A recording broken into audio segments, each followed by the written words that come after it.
Hey guys, I'm doing some maintenance on my camper, and I've got the air conditioner cover pulled off, the main air conditioner, and the reason I did that was just to make sure I don't have any wasp nests, dirt daubers, that sort of thing. Check out what I found on my 2023 travel truck. Got some oxidation, which, I mean, it's a copper line, so that happens, right? So the copper lines are oxidating on the side. I don't know if I'm supposed to do anything about that or not, or just let it go. I've already cleaned off quite a bit of, I don't know, what do you call it? Like dirt daubers, a couple of wasp nests, and you know, lots of little spider webs and that sort of thing. But here's what I found interesting. It's turned off. Look at how rusty the fan, the condenser fan shaft is. That's crazy. Like,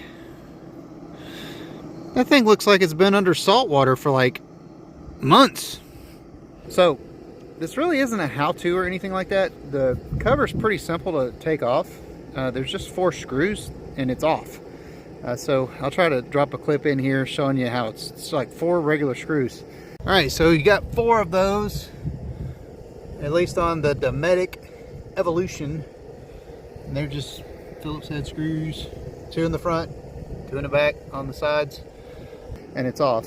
So I recommend getting up here and taking your time with your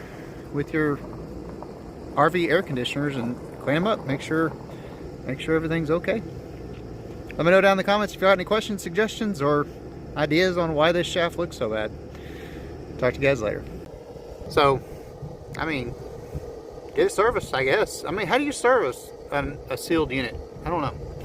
But anyway, I hope you guys got a little something out of that. Make sure you're doing your RV maintenance. I'm a little behind on mine this year, but trying to get caught back up. Y'all take care. I'll talk to y'all later.